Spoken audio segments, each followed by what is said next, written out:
नमस्ते। वेलकम आप सबका। ये चैप्टर 4 है इस बुक का, अ न्यू अर्थ बाय एखार्ट टोले। इसका चैप्टर 4 का ये लाइव सेशन है जिसमें बुक के कुछ कुछ इम्पोर्टेंट हिस्से। वेलकम आप सबका। ये chapter 4। Sorry for the echo. Okay, right. So this is chapter 4। ये चैप्टर 4 है जिसको मैं पढ़ रहा हूँ। चैप्टर 1 2 3 ऑलरेडी मैंने इसमें सेशंस, रिकॉर्डेड सेशंस अवेलेबल हैं। 1 2 3 चैप्टर्स में हम लोग ने basic core of ego, current state, इस ह्यूमैनिटी का ये स्टेट, ये सब हमने समझा था। अब ये बुक और इंटरेस्टिंग होते जा रही है। प्रैक्टिकल लेवल पे हम समझेंगे कि ईगो किस तरह से अलग अलग रोल्स का रूप लेती है अपना पर्पस सर्व करने के लिए। देखो, ये पूरी बुक है ना, सबसे इंपॉर्टेंट चीज ये समझने की है, ये पूरी book is about ego. Ego को रिकॉग्नाइज करना। आप ईगो से फाइट नहीं कर सकते हो, सिर्फ उसको रिकॉग्नाइज कर लो और वो वहां डिसॉल्व होना स्टार्ट कर लेगी। मेरे और मेरे एनलाइटनमेंट, मेरे अवेकनिंग के बीच में क्या आता है? ईगो। जो मैं सोचता हूँ कि मैं एक सेपरेट सेल्फ हूँ और मेरे सेपरेट सेल्फ की ये नीड्स है, और वो नीड्स मीट होने के लिए मैं अलग अलग अलग रोल्स रोल्स बनाता हूँ, रोल्स यूज करता हूँ। जितना मैं उसके प्रति अवेयर होते जाऊंगा ना, उतना मैं अपनी स्पिरिचुअल अवेकनिंग के प्रति आगे बढ़ते जाऊंगा। तो just give me a minute. I'm just okay, fine.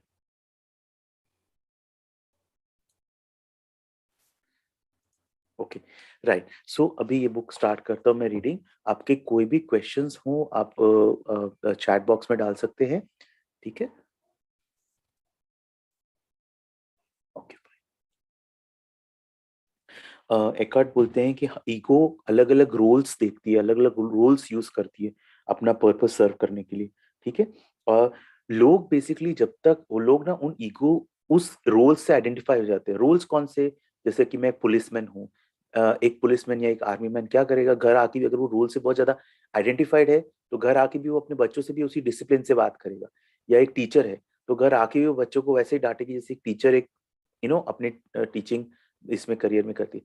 तो इम्पोर्टेंट थिंग इज कि हम उस रोल से बाहर नहीं निकल पाते बिकॉज हमारा वो अवेयरनेस नहीं है कि ये एक सिर्फ मैं एक रोल, मैं एक सिर्फ हस्बैंड का रोल फुलफिल कर रहा हूँ, मैं एक बच्चे का, एक एज अ चाइल्ड मैं एक अपना एक रोल फुलफिल कर रहा हूँ, या मैं एक अपना एज अ पेरेंट एक रोल फुलफिल कर रहा हूँ। ये मैं नहीं हूँ।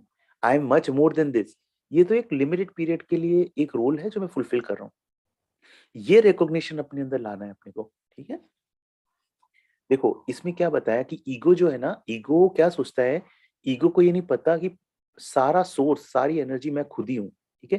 तो ईगो क्या, सिंस ईगो इग्नोरेंट है, तो वो क्या सोचता है? वो बाहर की चीजों में ढूंढने लगता है, पैसे में, सेक्स में, इसमें उसमें अपना वर्थ ढूंढने लगता है, ठीक है? It seeks attention in some form.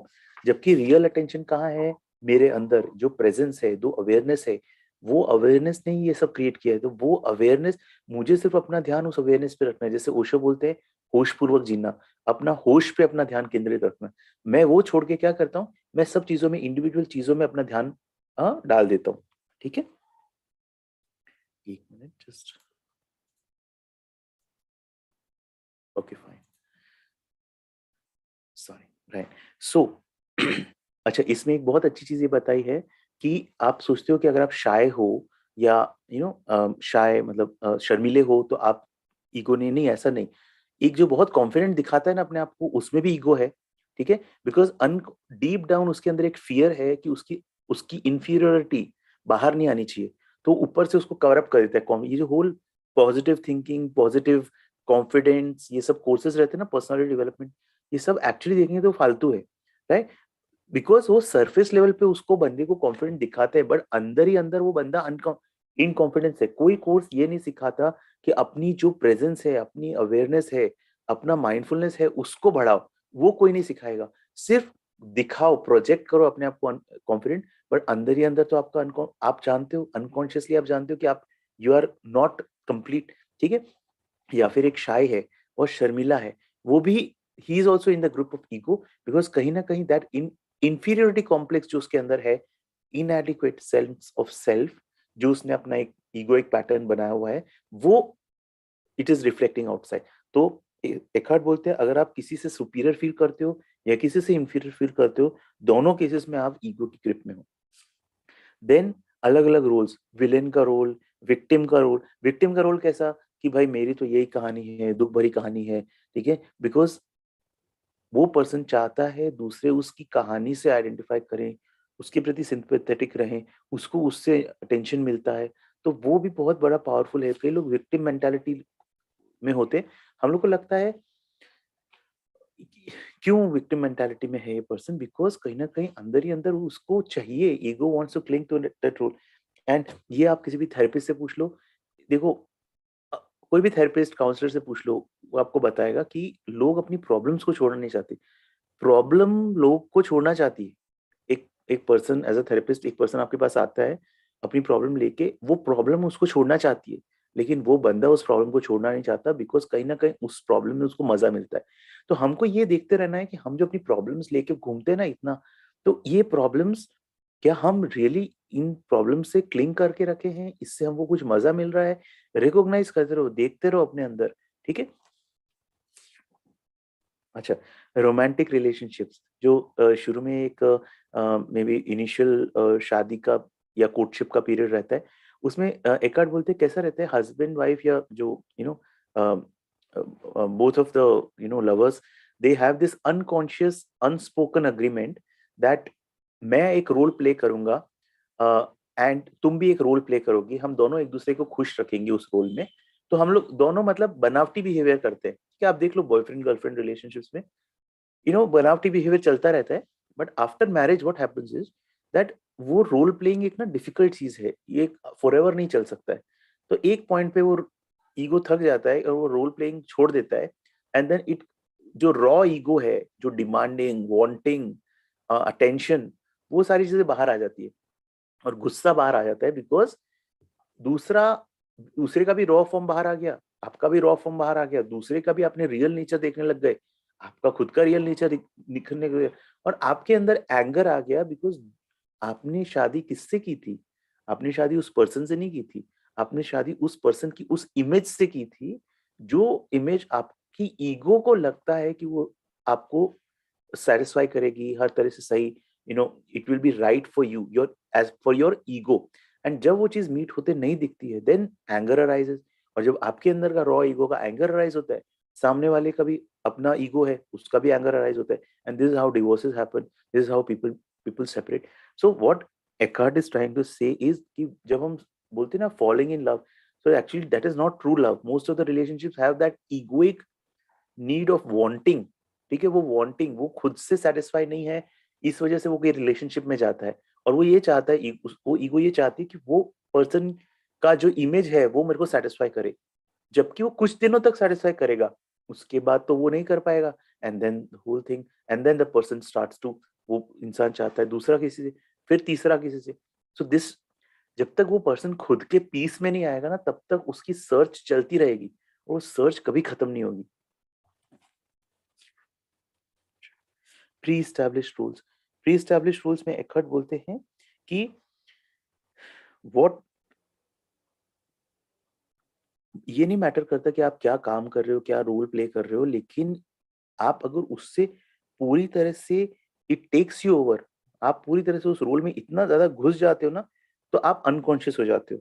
And then जब आप कैच करते हो अपने आप को कि अरे मैं तो सिर्फ एक रोल प्ले कर रहा हूँ, ये मैं नहीं हूँ, मैं इससे बहुत बड़ा हूँ, देन क्या करते हो, वो जो रिकॉग्निशन है ना, वो आप एक स्पेस क्रिएट कर देते हो। वो space is the beginning of freedom, that is the beginning of awakening, ठीक है। जब मैं एक that space I create, that I am not this, I am just, मैं सिर्फ वो रोल निभा रहा हूँ। जैसे roles, middle class housewife, macho male, female seductress, non conformist artist, ये सब एक रोल्स हैं बहुत, यू नो। तो हम क्या करते हैं, मतलब सोसाइटी ने इतना कंडीशन करके रखा है कि हम किसी ना किसी रोल में फिट हो जाते हैं, ठीक है। हम बेसिकली क्या करते हैं, अनकॉन्शियसली हमारे अंदर वो पैटर्न है कि हम इस लाइक एक स्पिरिचुअल गुरु है। Okay okay okay okay, just a second, just a second, I think there are some,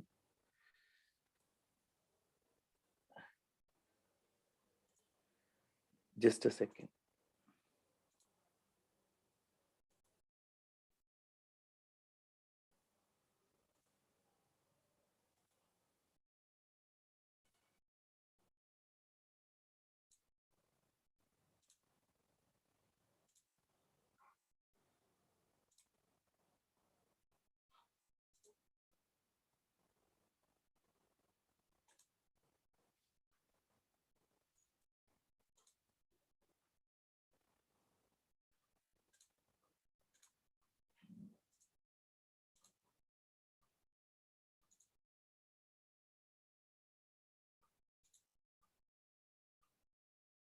Okay, so there were some spam comments. भगवान उनको सद्बुद्धि दे, right? So I had to just block them. Just a second.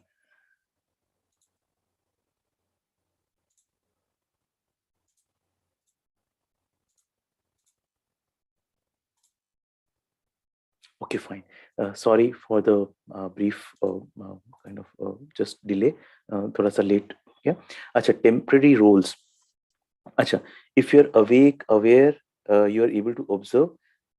अच्छा, Eckhart बोलते हैं कि temporary roles, मतलब Eckhart बोलते हैं कि देखो टेम्पररी रोल्स भी होते हैं, मतलब जैसे सपोज आप जिससे भी बात करो, सपोज आप अपने बॉस, अपने केबिन में जाते हो, आप कहीं काम करते हो और अपने केबिन में अपने बॉस ने बुलाया है, आप उनसे जाके बात करते हो। सो आप अपना टोन देख लो। नमस्ते सुचिता जी, नमस्ते Amarjit ji, thank you so much for joining. आप जब उनसे बात करते हो तो टोन देख लो अपना कि आप किस तरह से उनसे बात कर रहे हो, राइट। एंड जैसे ही आप बाहर निकलते हो और आप एक जैनिटर है, कोई चपरासी, उससे बात करते हो, आपका टोन चेंज हो जाता है, ठीक है। फिर आपको भूख लगी, लंच हुआ एंड आप कोई रेस्टोरेंट में जाते हो, वहां आप देख लो कि आपका टोन कैसे चेंज हो जाता है, ठीक है, बिकॉज वहां आप एक कस्टमर हो। तो ये सब ना छोटे छोटे छोटे छोटे रोल्स मैं प्ले करता हूँ मेरे लाइफ में during the day, but I am unconscious of these rules. तो मेरे को क्या करना है, मुझे कॉन्शियस रहना है कि मैं ये देखो एक रोल प्ले कर रहा हूँ, ठीक है। अगर मैं एज अ एम्प्लॉय हूँ तो वो रोल मैं प्ले कर रहा हूँ, अगर मैं एक कोई बॉस हूँ और मेरा कोई एम्प्लॉय है, मैं उससे कैसे बात करूँ, वो भी एक रोल प्ले कर रहा हूँ। मुझे सिर्फ उससे कॉन्शियस रहना है, उस रोल में बहुत ज्यादा घुस नहीं जाना है, ठीक है। सो एकार्ट बोलते हैं कि अगर आप अवेयर हो तो आप डिटेक्ट कर पाओगे वो subtle changes in your speech, आपकी बॉडी लैंग्वेज में जो चेंज होता है, ठीक है। आप सिर्फ रोल्स प्ले कर रहे हो। तो ये एक अपना एक स्पिरिचुअल प्रैक्टिस तक जैसा बना सकते हो कि किस तरह से मैं अलग अलग रोल्स प्ले कर रहा हूँ। एकार्ट बोलते हैं कि जितना ज्यादा आप किसी पर्टिकुलर रोल से आइडेंटिफाइड होके काम करते हो ना, उतना ज्यादा आपके रिलेशनशिप्स इनऑथेंटिक होते हैं। बिकॉज देखो, सामने वाला क्या चाहते हैं, डीप लेवल पे हर कोई चाहता है कि प्रेजेंस, बीइंगनेस, अवेयरनेस रहे रिलेशनशिप में। जितना मैं उस रोल से आइडेंटिफाई होकर कोई काम करता हूँ ना, उतना वो रिलेशनशिप ऑथेंटिक नहीं होती है। तो अगर आप अपनी रिलेशनशिप्स को डीप करना है ना, so let go of the role, ठीक है। एज अ हस्बैंड, मैं अपनी वाइफ से इंटरेक्ट करता हूँ, तो एक जो हस्बैंड का रोल है, यू नो, जैसे सोसाइटी ने हमको कंडीशन करके रखा है कि हस्बैंड को, यू नो, हमारे से पुरुष प्रधान समाज है, तो वो कंडीशनिंग मेरे अंदर है। तो वो कंडीशनिंग से मुझे काम नहीं करना है, मुझे उससे बाहर उतर के एज अ पर्सन अपने वाइफ से बात करना है विद दैट प्रेजेंस। या मैं अपने बच्चे से बात करता हूँ तो ऐसे नहीं कि मैं बड़ा हूँ तू छोटा है, यू नो, तुझे कुछ नहीं आता मुझे कुछ आता है, नहीं। I have to be that presence and what the child, मेरा बच्चा जो चाहता है वो यही चाहता है। वो अपने पापा से what he wants is that presence, right. Not that कि एक पापा जो ऑर्डर दे रहे हैं, जो कुछ बोल रहे हैं, ठीक है। जो भी करो कॉन्शियसली करो। अच्छा, monk with the sweaty palms, इसमें बहुत अच्छा एक एग्जांपल दिया है कि एक कासान करके एक जैन टीचर थे, तो उनको किसी के फ्यूनरल में ऑफिशिएट करना था, तो बहुत सारे बड़े बड़े लोग आ रहे थे। तो उन्होंने अचानक नोटिस किया उनके उनके जो पाम्स थे, उनके हथेलियां स्वेट करने लग गई। तो वहीं पे उन्होंने रियलाइज किया कि नहीं, उन्होंने अगले दिन अपने स्टूडेंट्स की मीटिंग बुलाई और बोला कि नहीं, मैं अभी रेडी नहीं हूँ टीचर बनने के लिए, बिकॉज अभी भी मैं पूरी तरह से बराबर किसी भी, मतलब मैं अभी भी आई कम इनटू एंजाइटी, मेरे अभी भी, यू नो, मैं सबका सेम नहीं ट्रीट कर पाता हूँ लोगों को। तो उन्होंने छोड़ दिया, उन्होंने किसी और टीचर को पकड़ा और 8 years बाद वो वापस आए and by that time he had got enlightened. Important thing to understand is that that monk, that Zen master realised, उनको रियलाइजेशन आया, उनको वो रिकॉग्निशन था कि इस वक्त मैं इनलाइटेड नहीं हूँ, इस वक्त मुझे अपने पर और काम करना है। तो वही चीज हमको, मेरे को, आपको वही काम करना है कि अपने अंदर वो रियलाइज करते रहो कि कितना, कहाँ काम करना है, क्या काम करना है, अपना रिकॉग्निशन रिकॉग्नाइज करते जाओ, ठीक है। जस्ट डोंट गेट लॉस्ट, ठीक है। एक तो ये है कि मैं कुछ नहीं हूँ, मेरे अंदर ही प्रॉब्लम है, मैं तो कुछ कर ही नहीं सकता, स्पिरिचुअली ग्रोथ हो ही नहीं सकता। ये अगेन आप एक एक पैटर्न में आइडेंटिफाई होगा, यू लूज योरसेल्फ।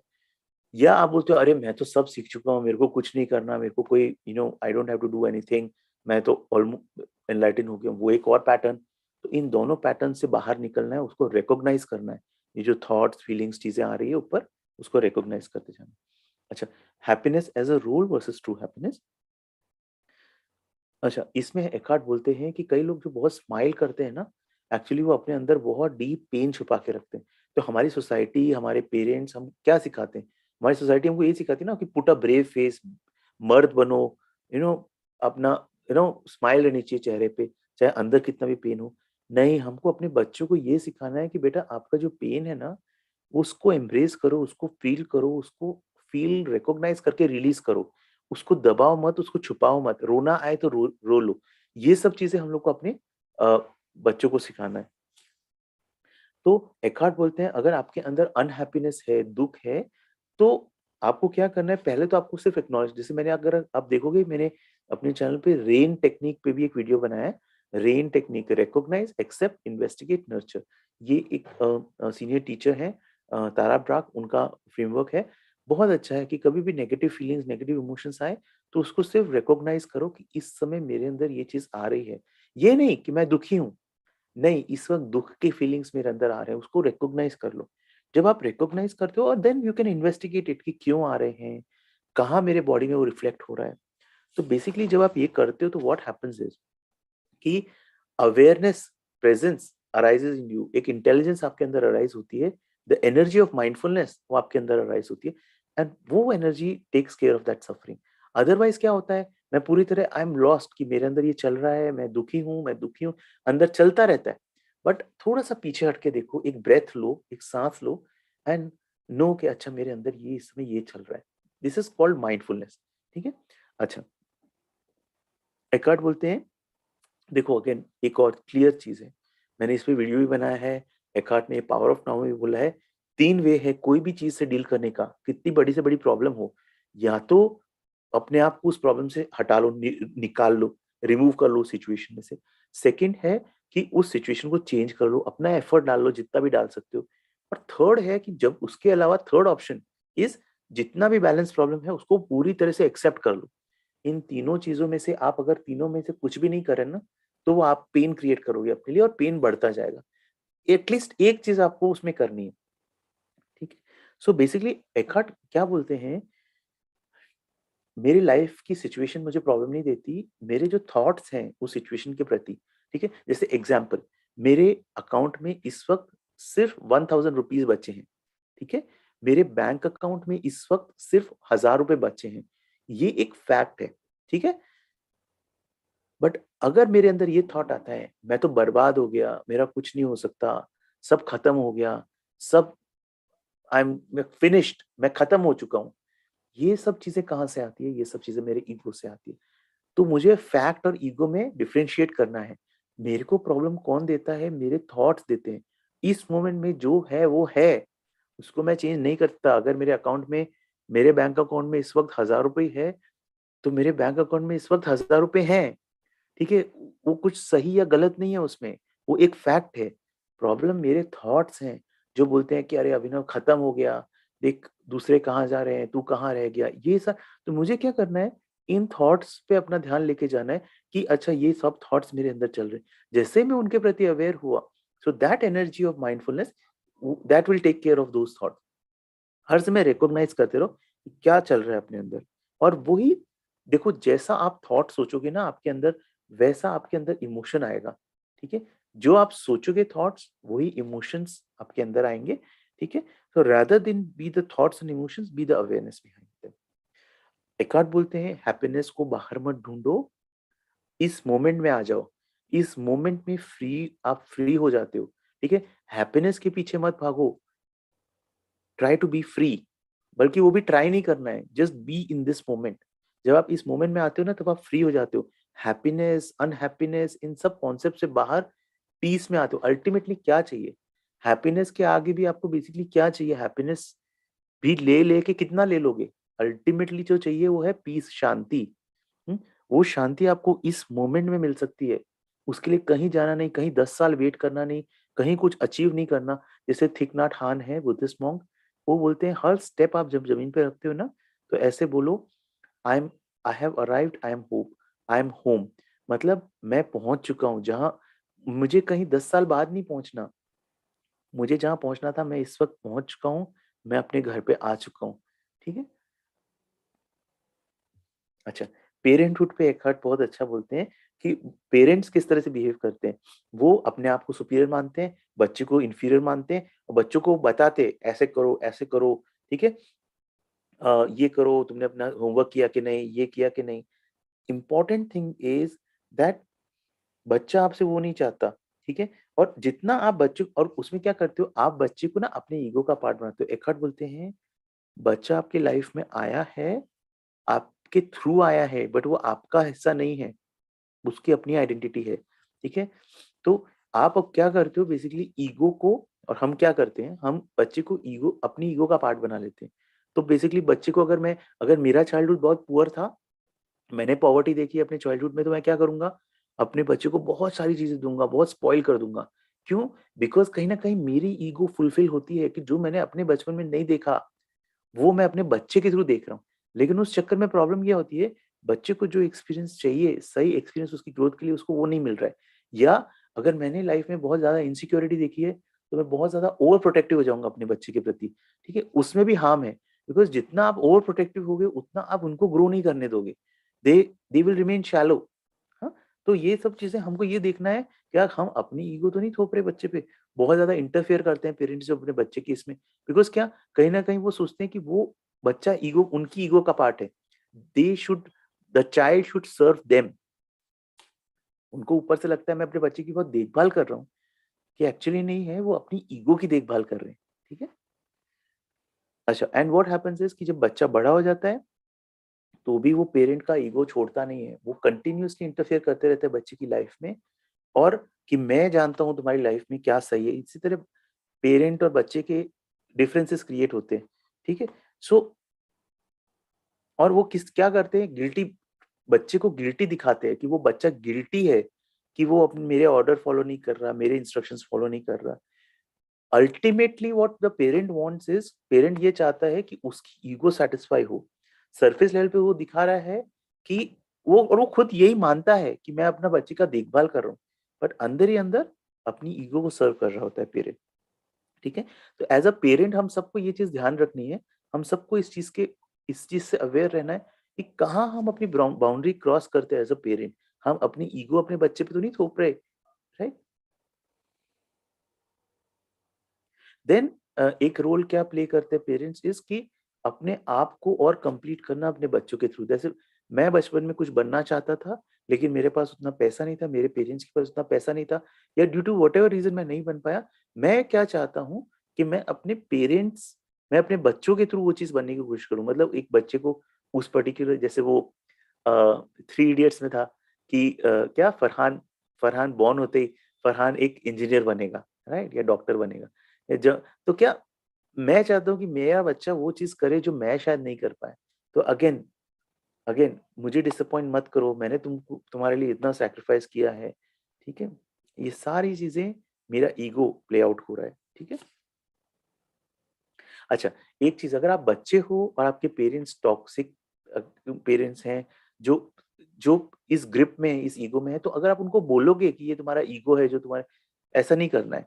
देखो, अगर आप ऐसा बोलोगे ना उनको कि ये आपका अनकॉन्शियस है जो आपसे ऐसे बुला रहा है, नहीं, उससे वो और ज्यादा अनकॉन्शियस होंगे। आपको क्या करना है, आपको सिर्फ रिकॉग्नाइज करना है इस मोमेंट, जब उस टाइम अगर कोई आर्ग्यूमेंट हो रहा है, तो सिर्फ रिकॉग्नाइज करो कि ये उनका ईगो है, उनका अनकॉन्शियस है जो इस टाइम बोल रहा है। जैसे आप उसको अपोज नहीं करोगे, जितना अपोज करोगे ना, और ज्यादा वो स्ट्रांग होंगे। ठीक है। अपने आर्ग्यूमेंट में जैसे आप ढीला छोड़ दोगे ना, कि ये उनका अनकॉन्शियस है जो ये बोल रहा है, तो आप नोटिस करोगे शायद वो भी थोड़ा ढीला छोड़ देंगे अपने आप। ठीक है। अच्छा, देन एकार्ड बोलते हैं अपने खुद के अनकॉन्शियस। आप अगर बच्चे हो और आपके पेरेंट्स से आपको प्रॉब्लम होती है, तो आप खुद अपना अपना भी देखो कि आपके क्या कोई अलग एक्सपेक्टेशंस नहीं है, कि मेरे पेरेंट्स मुझे अप्रूव करने चाहिए, या मेरे पेरेंट्स मुझे अंडरस्टैंड कर, क्यों अंडरस्टैंड करने चाहिए मेरे पेरेंट्स मुझे। ठीक है। मेरे parents should accept me for what I am, क्यों एक्सेप्ट करेंगे। आप क्यों चाहते हो कि आपके पेरेंट्स आपको एक्सेप्ट करें। कहीं ना कहीं ये अपना, आपका खुद का ईगोइक पैटर्न है, जिससे आपको बाहर आना है। तो इसको देखते रहो। देन कई बार ये होता है कि आपके अंदर एक थॉट्स चलते रहते हैं कि भाई मैं सही नहीं हूँ, मेरे अंदर कोई प्रॉब्लम है, मैं तो ये सारी चीजें क्या होता है, ये बचपन की प्रोग्रामिंग रहती है जो हमारे पेरेंट्स ने हमको दी है कि भाई तुम सही नहीं हो, तुम्हारे से तो ये गलत होगा, तुम सही नहीं कर रहे हो। तो उसके प्रति भी अवेयर होते जाओ कि ये जो आपको सोशल कंडीशनिंग मिली है बचपन में, सिर्फ उसके प्रति अवेयर होते जाओ, ब्लेम मत करो, इसमें मत फंस जाओ कि मेरी परवरिश सही से नहीं हुई, सिर्फ अवेयर होते जाओ। रामदास का एक रामदास एक इनलाइटन टीचर थे, तो उनका एक ने बोला है कि एक रामदास बोलते हैं कि अगर आप अपने आप को बहुत एनलाइटन समझते हो,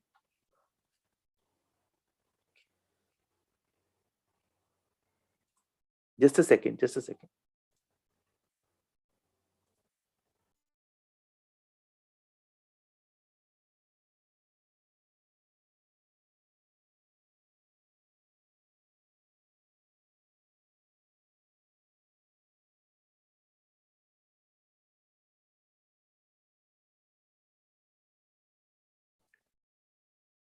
Sorry, just 1 second. I think.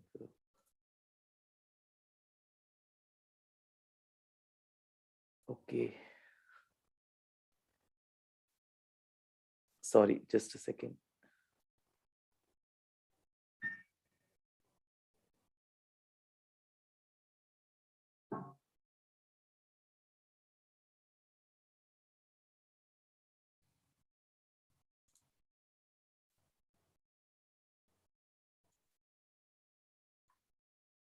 Okay, no problem. We will see. देखो, जिन लोगों को स्पैम करना है ना, वो स्पैम करते रहेंगे। We have to focus on our thing. और जितना हम जो चीज हमको करनी है उस पर फोकस करेंगे ना, उस पर फोकस रखना है। So just don't focus on all the spam and all. उनको अपना काम करने दो, हम अपना काम करेंगे, ठीक है। ओके, सो राइट, सो कहाँ था मैं, आई जस्ट लॉस्ट। हाँ, हाँ, सो रामदास जो हैं वो बोलते हैं कि अगर आप अपने आप को बहुत एनलाइटेंड समझते हो, so go and spend a week with your parents. अपने पेरेंट्स के साथ एक हफ्ता बिताओ और आपको समझ में आ जाएगा आप कितने एनलाइटेंड हो। और एकार्ट बोलते हैं जितना ज्यादा शेयर्ड पास्ट है आपका आपके पेरेंट्स के साथ में, उतना ज्यादा आपको प्रेजेंस चाहिए। इसलिए मैं हमेशा अपने जितने भी सब इसमें बोलता हूँ वीडियोस में, जितना लाइफ में ज्यादा प्रॉब्लम्स, ज्यादा चैलेंजेस आपने चूज किया ना इस लाइफ में, अगर ज्यादा चैलेंजेस वाली लाइफ चूज की है, उतना ज्यादा अपने अंदर और जाओ, अपनी प्रेजेंस को और बढ़ाओ, अपनी माइंडफुलनेस को और बढ़ाओ। बिकॉज उतना ज्यादा डीप फाउंडेशन आपको चाहिए। बिकॉज चैलेंजेस तो आएंगे, कर्मा क्लियर होने के लिए आएगा, बट आपको उतना स्ट्रॉन्ग फाउंडेशन बनाना है अपना, ठीक है। तो यू आप ये नहीं सोच के रह सकते अरे भाई ये तो मेरा कर्मा है, मेरे प्रॉब्लम्स, इतने प्रॉब्लम नहीं। प्रॉब्लम्स तो आने दो, पर अपनी फाउंडेशन पे काम करो। आप जितनी फाउंडेशन अपनी गहरी करोगे ना, तो प्रॉब्लम्स को आप एक स्माइल से देख पाओगे, ठीक है। अच्छा, कॉन्शियस सफरिंग पे एकार्ट बोलते हैं, बहुत ब्यूटीफुल बोलते हैं कि अगर छोटे बच्चे हैं, सो आप छोटे बच्चों के साथ कैसे डील करना है, उनको थोड़ा स्पेस देते जाओ, थोड़ा स्पेस देते जाओ। ये वो आपकी जैसे मैंने पहले भी बोला, खलील जिब्रान जो बोलते हैं कि वो आपके थ्रू आए हैं, बट वो आपके नहीं है। ये बहुत बड़ा डिफरेंस है। जितने ज्यादा आपके एक्सपेक्टेशंस होंगे ना दिमाग में अपने बच्चों से, उतना आप प्रेजेंट नहीं रह पाओगे। आपके बच्चों को डीप लेवल पे क्या चाहिए आपसे एज अ पेरेंट, आपसे उनको चाहिए प्रेजेंस। आप होने चाहिए, ठीक है। आप कुछ मत करो। Okay, thank you Priya ji, that's okay, let them do the work, we will just do our work. Because actually मैं जब बोल रहा होता हूँ ना, तो मैं देख नहीं पाता, मेरा ध्यान नहीं जाता है कि ये सब स्पैम वगैरह पे। So sorry for to I apologise to everyone ये स्पैम्स के लिए, but just let's focus on our work, right. So important thing to understand is कि अपने पे अपना एक स्पेस दो बच्चों को। एक्सपेक्टेशन ज्यादा मत रखो बच्चों से कि वो एक आपके ट्रैक पे आपने जो उनके लिए सोचा है वैसे चलेंगे। छोड़ दो उनको खुला, करने दो उनको जो करना है। उनको सिर्फ अच्छे वैल्यूज दो, ठीक है, बाकी उनको छोड़ दो। And be like a coach, ठीक है, कि भाई बेटा कोई भी प्रॉब्लम हो तो मैं पीछे हूँ, I am there. But life का गेम उनको खेलना है फील्ड पे जाके। आप उनके लिए बैट पकड़ के बैटिंग नहीं कर सकते हो, वो तो उनको ही करना है, ठीक है। But you can be present for them. तो जब वो आउट होके आते हैं ना, तो आप उनके लिए प्रेजेंट हो सकते हो। एंड लेट देम शेयर, मैं जैसे अपना एग्जांपल देता हूँ, मेरा बेटा कई बार मेरे से शेयर करता है चीजें, मैं थका हुआ होता हूँ शाम को, मुझे एक बात समझ में नहीं आती वो क्या बोल रहा है, बट स्टिल मैं उसको सुनता हूँ at that moment. What is more important is not कि मैं उसको उसकी बात का क्या रिस्पॉन्स करूं या उसको क्या सॉल्यूशन दूं, नहीं। अल्टीमेटली मेरा बेटा ये चाहता है कि पापा मुझे सुन रहे हैं, that is what is important, right. Okay. अच्छा, एक और चीज, अपने बच्चों को हेल्प और गाइडेंस दो, बट ये भी समझो कि उनको अपनी लड़ाई खुद लड़नी है। कई चीजों में देखो, कई उनको मिस्टेक्स करनी है, पर अपनी मिस्टेक आप उनको बहुत ओवर प्रोटेक्ट करके रखोगे ना, अल्टीमेटली वो शैलो हो जाएंगे। ठीक है, दे विल बिकम शैलो, वो ग्रो नहीं कर पाएंगे। तो हमको क्या करना है कि we have to allow them, उनको अलाउ करो मिस्टेक्स करने के लिए, वो मिस्टेक्स उनके लिए बहुत जरूरी है, उसी से वो सीखेंगे। जैसे कुकून है, कुकून को हम अगर फोर्स ओपन करेंगे तो बटरफ्लाई नहीं बन पाएगा। कुकून को उतना स्ट्रगल चाहिए बटरफ्लाई बनने के लिए। तो बहुत ओवर प्रोटेक्ट नहीं, let them undergo their suffering, but just be for them. अच्छा। अच्छा, एक क्वेश्चन यहाँ पे आता है, एंड ये मैं बहुत रेजोनेट करता हूँ इससे, बिकॉज मेरी सफरिंग ही मेरे लाइफ में मेरे सबसे बड़े टीचर रहे हैं। ठीक है, so important thing is, I will come to all the questions, एक साथ में क्वेश्चंस लेता हूँ एंड में। ओके। एकार्ड बोलते हैं कि अगर सफरिंग न हो तो अच्छा नहीं है, कि मतलब एकार्ड क्या क्वेश्चन पूछते हैं कि बहुत अच्छा नहीं होगा अगर उन बच्चों को सफरिंग से बचा लें हम लोग। नहीं, एकार्ड नहीं बोलते, नहीं, बिकॉज फिर वो इवॉल्व नहीं हो पाएंगे ह्यूमन बींग्स, और वो शैलो रहेंगे, they will be identified with form, external things. Suffering क्या करती है, कठिनाई लाइफ में हम जब देखते हैं, it takes from the us from form to formless. हम बाहर देखने के बजाय अंदर देखने लगते हैं। इसलिए बोलते हैं ना कि दुख हो तो अच्छा है लाइफ में, बिकॉज हम भगवान के पास रहते हैं। यू बिकम, अगर लाइफ में सब अच्छा ही है तो किसको पड़ी है भगवान की, किसको पड़ी है अपने अंदर जाने की। ठीक है, तो सफरिंग बेसिकली कब क्रिएट होती है, जब मैंने अपनी लाइफ में बाहर की तरफ आइडेंटिफाई किया, बाहर देखा, बाहर मुझे दुख मिला, बिकॉज बाहर जो है वो अनपरमानेंट है, वो आज है कल नहीं है, लेकिन मैंने उसको अटैच कर दिया, मेरी बेवकूफी, और मेरे अटैचमेंट से वो चीज अब वो नहीं है, तो वो दुख क्रिएट करती है। बट बेनिफिट क्या हो गया कि वो जो दुख क्रिएट हो गया ना, वो दुख जो मैंने अपने लिए क्रिएट किया, उस दुख का फायदा ये है कि वो मेरे को अपने अंदर लेके जाएगा। तो देखो फ्लो कैसा रहता है, अपने एक स्पिरिचुअल आप एक्सपीरियंट हो तो फ्लो कैसा रहेगा, पहले आप अनकॉन्शियस लेवल पे सफर करते रहोगे, सफर करोगे लेकिन आप अनकॉन्शियस हो, फिर आपके अंदर कॉन्शियसनेस, एक प्रेजेंस आ जाएगा, जब आप सफर कर रहे हो बट आप कॉन्शियसली जान रहे हो कि इस समय मैं सफर कर रहा हूँ, ये एक बड़ा ट्रांसफॉर्मेशन आ गया। तीसरे लेवल का ट्रांसफॉर्मेशन जब आता है, तब ये होता है कि मैं सफर भी कर रहा हूँ, मैं कॉन्शियसली भी सफर कर रहा हूँ, बट मेरे अंदर लव और प्रेजेंस अराइज हो रहा है, मैं मेरे अंदर प्यार अराइज हो रहा है, मतलब मैं एम्ब्रेस कर रहा हूँ मेरी सफरिंग को, या किसी ने मेरे को सफरिंग दी, मैं उसको एम्ब्रेस कर रहा हूँ, I am sending my love to that person. वहां सबसे बड़ा ट्रांसफॉर्मेशन आ जाता है। तो सफरिंग, व्हाट एकार्ट सेज, उन्होंने पावर ऑफ नाउ में भी यही बोला है कि सफरिंग का अपना रोल है, सफरिंग का अपना रोल है आपके स्पिरिचुअल ग्रोथ में। तब तक रोल है जब तक आप कॉन्शियसली सफर करना, आप ये नहीं समझ जाते हो कि सफरिंग का रोल है। जब आपको समझ में आ गया कि मेरी सफरिंग का ये रोल है, उसके बाद सफर करना नहीं करना वो आपकी चॉइस है। बट वो सफरिंग ने अपना काम कर दिया कि आपको कॉन्शियस कर दिया। बाकी अगर आपके माइंड के पैटर्न्स इतने स्ट्रांग है कि वो आपको सफरिंग में रखते हैं, तो फिर you can keep working on that. ठीक है, बट वहां फिर वो आपकी चॉइस की बात आ जाती है कि आपको सफर करने की जरूरत नहीं है। एकार्ट बोलते हैं, जितना ज्यादा आप अपनी सफरिंग से जितना ज्यादा आप अपनी सफरिंग को रेजिस्ट करोगे, उतना उतना you will be burning your own energy. ठीक है, और आप, there is an acceleration of that process which is brought over by the fact that you suffer consciously. ठीक है, you can accept suffering for yourself or you can accept it for someone else, such as your child or parent. There is, in the midst of conscious suffering, there is already, जितना conscious सफर करोगे उतना ज्यादा आप उस suffering को dissolve करते जाओगे। ठीक है, the fire of suffering becomes the light of consciousness. तो जो माइंडफुलनेस है, जिसकी एनर्जी आप जनरेट करते हो when you come back to your breathing, वो energy then takes care of that suffering. ठीक है, तो सफर भी करना है तो कॉन्शियसली सफर करना है। अच्छा, कॉन्शियस पेरेंटिंग का सेक्शन पे एकार्ट बोलते हैं कि एक बच्चे को, जैसे मैंने ऑलरेडी बोल दिया है, एक बच्चे को डीप लॉन्गिंग रहती है कि parent to be there for him as a human being, human being की तरह रहे। ठीक है, नॉट विद रिस्पेक्ट टू कि ये मेरे पापा हैं, ये मेरी मम्मी है, नहीं।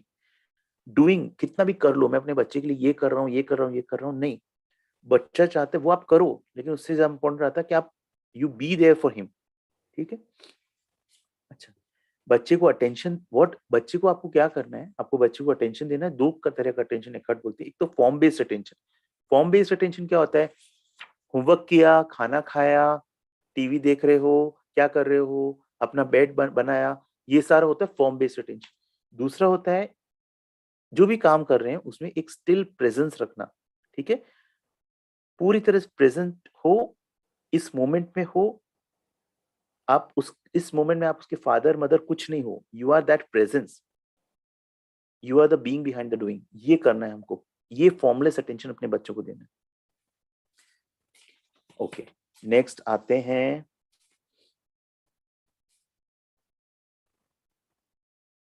एकार्ट बोलते हैं कि गिव अप, ये रोल प्लेइंग छोड़ दो। ठीक है, ये रोल प्लेइंग छोड़ दो, अपने को डिफाइन करना भी छोड़ दो। ठीक है, आप मरोगे नहीं, you won't die, you will come to life. जितना ज्यादा आप अपने आप को कोई पर्टिकुलर क्वालिफिकेशन से आइडेंटिफाई कर रहे हो, कोई पर्टिकुलर पोजीशन, देखो आप, कि आपको कोई पूछता है मैं क्या करते हो आप, कितना जल्दी आपके मुंह से निकलता है कि मैं ये पर्टिकुलर पोस्ट पे हूँ, या मैं ये पर्टिकुलर डिग्री ली हुई है मैंने, उतना ज्यादा आप अभी भी ईगो में आइडेंटिफाइड हो। कोई आपसे पूछता क्या करते हो आप, you can just smile and you can just think कि भाई मैं क्या करता हूँ, राइट। मैं I am what I M, मैं हूं जो मैं हूं, दैट्स इट। ये सोसाइटी ने हमको इतना कंडीशन करके रखा है ना कि जवाब फटाक से आना चाहिए कि मैं ये हूं, मैं ये हूं, मैं ये करता हूँ, राइट। और उसी ईगो में फिर हम फंसे रहते हैं। ठीक है, तो हमको लूज छोड़ दो अपने आप को। ठीक है, और अगर कोई आपको आइडेंटिफाई करता है किसी चीज से, वो उसकी प्रॉब्लम है, वो आपके इनफाइनाइट नेचर को लिमिट कर रहा है, that is their problem, let them do. Eckhart बोलते हैं जब आप लोगों से इंटरेक्ट करते हो, don't be there as a role. ठीक है, उस रोल में मत रहो, be there as a field of conscious presence. And that reminds me, मेरे आई रिमेम्बर, मैं मेरे ऑफिस में मेरे जो सीईओ सीएफओ थे, इतना beautiful, he was always present and I could feel his energy when he was discussing things in meetings and everything. I could feel that presence, feel this energy. And जब मैं उनसे बात करता था, I could feel that he is really listening to me. Otherwise हम कुछ बोल रहे हैं, सामने वाला किसी और चीज में है। तो जितना आप प्रेजेंट रहोगे ना, आपका इन्फ्लुएंस भी बढ़ता जाएगा। ठीक है, आपका इफेक्टिवनेस बढ़ता जाएगा, आपका प्रोडक्टिविटी बढ़ता जाएगा। तो काम किस पे करना है, अपनी प्रेजेंस को और डीप ले जाने में करना है। And it will help you in all areas of your life, आपके वर्क में, आपके रिलेशनशिप्स में, everywhere. I will just finish all the things and then I will take the questions. Okay,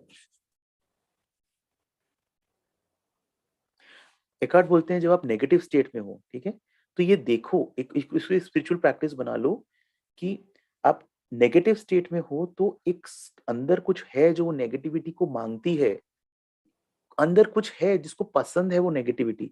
वरना मेरे साथ सपोज 3-4 दिन पहले किसी से कुछ झगड़ा हो गया, मैं आज भी उसको क्यों याद कर रहा हूँ, वो मेरे दिमाग में क्यों है, बस देयर इज समथिंग, एक है मेरे अंदर चीज जो चाहती है, वो उससे क्लिंग करके रहना चाहती है। इट्स लाइक दो मॉन्क्स जा रहे थे, और एक उनको एक लड़की मिली जो जो रास्ते में। और ये स्टोरी शायद आपको पता होगी कि उसको वो स्ट्रीम को पार करवाना था, उसका मतलब पानी का स्ट्रीम था। तो एक मॉन्क ने क्या किया, सिर्फ उसको गोदी में उठाया और दूसरे उस पे रख दिया, दूसरे शोर पे। एंड वो आगे आगे बढ़ते गए। 3-4 घंटे बाद जो दूसरा मॉन्क से रहा नहीं गया, उसने बोला कि तुमने उसको उठाया कैसे? तो उसने बोला कि मैंने तो उसको उठा के रख भी दिया था, तुम अभी तक उसको पकड़े हुए हो। ठीक है, मैंने तो उस लड़की को उठा के रख दिया था दूसरे शोर पे, तुम अभी भी उस लड़की को अपने अपने दिमाग में रखे हुए हो। तो दैट इज इंपॉर्टेंट, कहाँ क्या चीज है जो अटका के रखता है, दैट इज माई ईगो। तो उसको रिकॉग्नाइज करते रहो, क्यों छोड़ नहीं रहा है, को कहीं ना कहीं ईगो को मजा आ रहा है। ठीक है, तो उसको अवेयर, सो एकार्ट बोलते हैं कि अवेयर होते जाओ कि इस मोमेंट में समथिंग इज देयर, जिसको मजा आ रहा है। अदरवाइज यूज क्या है, उस एंगर का या उस इशू का क्या यूज है? और जैसे आप ये आइडेंटिफाई, ये रिकॉग्निशन आपके अंदर आता है, आप उस ईगो से मूव करके अवेयरनेस में आते हो, एक हायर इंटेलिजेंस आपके अंदर एक्टिवेट हो जाती है। और होता क्या है, आपकी ईगो छोटी हो गई, और आपकी अवेयरनेस बड़ी हो गई। तो ये एक स्पिरिचुअल प्रैक्टिस है जो मोमेंट टू मोमेंट, जिसको माइंडफुलनेस बोलते हैं, मोमेंट टू मोमेंट बेसिस पे ये प्रैक्टिस करनी है। तो हम ये जो मेडिटेशन करते हैं ना, कि आधा घंटा सुबह मेडिटेशन कर लिया और मेरा हो गया, मेरा स्पिरिचुअल प्रैक्टिस हो गया दिन का, ये एकदम गलत सोच है।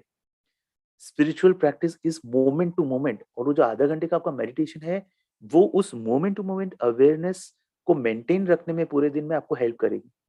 और अगर वो नहीं कर पा रही है, तो एक्सप्लोर करो कि वो आपका जो मेडिटेशन है वो क्या सही है, आप उसको सही से कर रहे हो, क्या उसका आपको हेल्प कर रहा है। मेन इंपॉर्टेंट थिंग वो आधा घंटा का मेडिटेशन नहीं है। मेन इंपॉर्टेंट थिंग इज पूरे दिन जो आप अवेयरनेस मेंटेन करते हो, क्या लेवल का अवेयरनेस आप मेंटेन कर पा रहे हो। Are you losing yourself in things, और या फिर गुस्सा आ रहा है। आई एम नॉट सेइंग कि गुस्सा नहीं आएगा, पर जब गुस्सा आ रहा है तो क्या आप एक सेकंड के लिए भी अवेयर हो पा रहे हो कि मेरे अंदर इस समय गुस्सा आ रहा है। अगर आप उस एक सेकंड के लिए भी अवेयर हो गए ना कि इस वक्त मेरे अंदर गुस्सा आ रहा है, that's a big big tick mark that yes, आप एक लेवल पे पहुंच गए हो। ठीक है, okay. If in the midst of negative, Eckhart वही बोल रहे हैं, अगर मैं इस समय जब मैं नेगेटिविटी में हूं, मैं रियलाइज करता हूँ कि इस समय मैं अपने लिए सफरिंग क्रिएट कर रहा हूँ, ये सिर्फ ये जो अवेयरनेस ही आपको बाहर निकाल के लेके आ जाएगी। ठीक है, अच्छा आगे बढ़ते हैं। Secret of happiness, secret of happiness, Eckhart बोलते हैं पीस में कैसे आए। This is the mindfulness bell जो मैंने अपने लैपटॉप में कॉन्फ़िगर करके रखी है। Every 15 minutes I come back to my breathing जब मैं ये बेल सुनता हूँ। How to be at peace, peace में कैसे आए। एकार्ट बोलते हैं by making peace with this, ये जो प्रेजेंट मोमेंट है ना, यही प्रेजेंट मोमेंट में आपका पास्ट भी है, आपका फ्यूचर भी है। आपके सारे पास्ट लाइफ टाइम्स, आपके सारे फ्यूचर लाइफ टाइम्स इस ही मोमेंट में है। इस मोमेंट के साथ पीस कर लो। न फ्यूचर में जाना है। डोंट थिंक कि 10 साल बाद कुछ ऐसा होगा जिससे आप पीस में आओगे, कभी नहीं आ पाओगे। और न पीछे जा सकते हो आप टाइम में किसी चीज को सही करने के लिए। आप सिर्फ क्या कर सकते हो, इस मोमेंट में प्रेजेंट रह सकते हो। प्रेजेंट रह सकते हो इस मोमेंट में, और उस प्रेजेंट मोमेंट में जो भी सिचुएशन है आपकी लाइफ की, उसको पूरी तरह से एक्सेप्ट कर सकते हो। जैसे ही माइंड बोलता है कि क्या होगा आगे कैसे, वो अगेन आप ईगो में चले गए, माइंड में चले गए। अरे ये मोमेंट में रहो, इस मोमेंट में आपकी लाइफ में कोई प्रॉब्लम नहीं है। वो जब मोमेंट आएगा तब आप उस मोमेंट को हैंडल कर पाओगे। इंपॉर्टेंट थिंग इज, ये मोमेंट को आप सही से हैंडल कर सकते हो अगर आप इस मोमेंट में रहते हो तो, और इस मोमेंट में कोई प्रॉब्लम नहीं है। ठीक है, मेरे लाइफ सिचुएशन में 100 प्रॉब्लम्स रहेगी, लेकिन इस मोमेंट में मेरे कोई प्रॉब्लम नहीं। अगर ये कॉन्सेप्ट आपको क्लियर नहीं हुआ है, तो आप प्लीज पावर ऑफ नाउ एक बार पढ़ो। पावर ऑफ नाउ में मैंने जो वीडियोस बनाए हैं, चाहिए तो वो देखो। उससे बेटर है आप बुक पढ़ो। ठीक है, ये कॉन्सेप्ट अपना क्लियर कर दो। ठीक है, माइंड तो देखो लेके जाएगा ही, पास्ट और फ्यूचर में माइंड का वही काम है। लेकिन फिर या तो मैं माइंड में रहूं कि अरे ये तो मेरी प्रॉब्लम है, मेरी गलती है, मैं ही ऐसा हूं, और उसी में पूरी लाइफ वेस्ट कर दूं, या मैं 100% एफर्ट दूं कि मैं बार बार अवेयरनेस में आऊंगा। ठीक है, नो प्रॉब्लम, मैं फास्ट में चला गया, मैं वापस अपनी ब्रीथिंग पे आ गया। ठीक है, जो जेन मास्टर थिक नैट हन है, आई थिंक लास्ट कल हम एक मेरा माइंडफुलनेस चैलेंज का लास्ट कॉल था, उसमें हम लोग यही डिस्कस कर रहे थे कि हेड टू एब्डोमेन। ठीक है, पूरा टाइम जेन मास्टर थिक नैट हन क्या बोलते हैं, हम पूरी तरह से अपने माइंड में रहते हैं, अपने हेड में पूरी लाइफ स्पेंड कर देते हैं। हमको क्या करना है, उस हेड से अपने एब्डोमेन पे लेके आना है। एब्डोमेन मीन्स जो अंदर बाहर जो ब्रीथिंग हो रही है, उस पर अपना ध्यान लेके आओ। अपनी अवेयरनेस, अपनी माइंडफुलनेस की एनर्जी जनरेट करो, और वो एनर्जी इतनी, एक टाइम के बाद वो एनर्जी इतनी ज्यादा हो जाएगी ना, then you can send it to other people, जिसको मेटा बोलते हैं, लविंग काइंडनेस बोलते हैं। आप you can send that love to other people.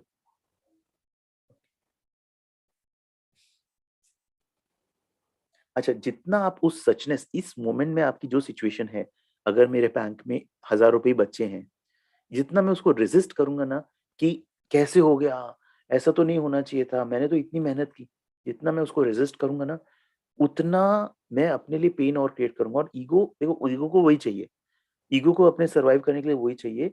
वो नेगेटिविटी ही ईगो को चाहिए अपनी, अपने सर्वाइवल के लिए, वही अनहैप्पीनेस उसको चाहिए। नाउ एकार्ट बोलते हैं, और ये मैंने अपने वीडियोस में भी बहुत बार बोला है, किसी को चेंज करने से पहले आपको खुद को चेंज करना है। आप किसी को चेंज नहीं कर सकते, बिकॉज बाकी सब आपके अंदर ही है। Everything is inside you. अगर चेंज करना है तो अपने को चेंज करना है। आप चेंज हो गए तो entire Cosmos will get change. ठीक है। देखना, लाइफ में ऑब्जर्व करना, जब जब आपने अपनी लाइफ को चेंज किया है ना, आपके सामने जो लोग हैं वो चेंज हो गए, ठीक है, क्योंकि वो चेंज, वो मिरर्स हैं, they are just reflecting your own inner self, ठीक है।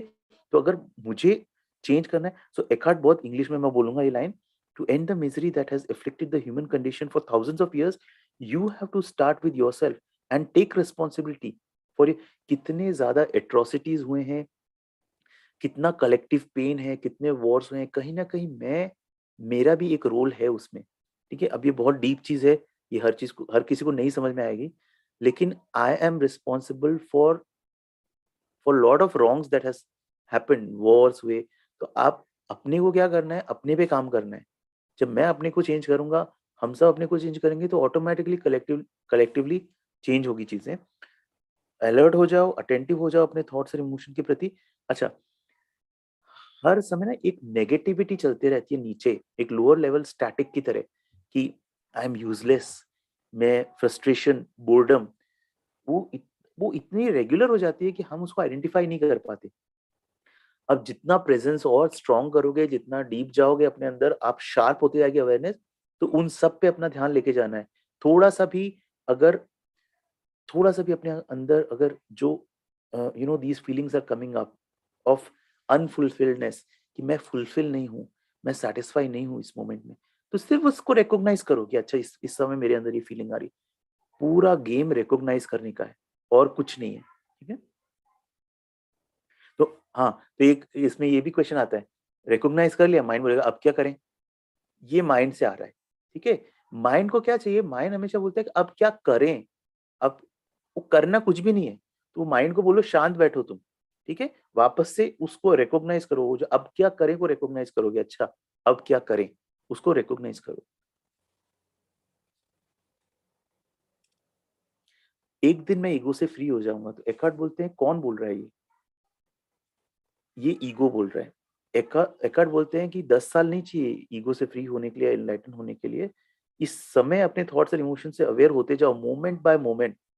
ये एक, इसमें कुछ करना नहीं है, इसमें सिर्फ आपको, you have to just be, right. Thinking से अवेयरनेस में शिफ्ट होता है एक intelligence far greater than ego's cleverness.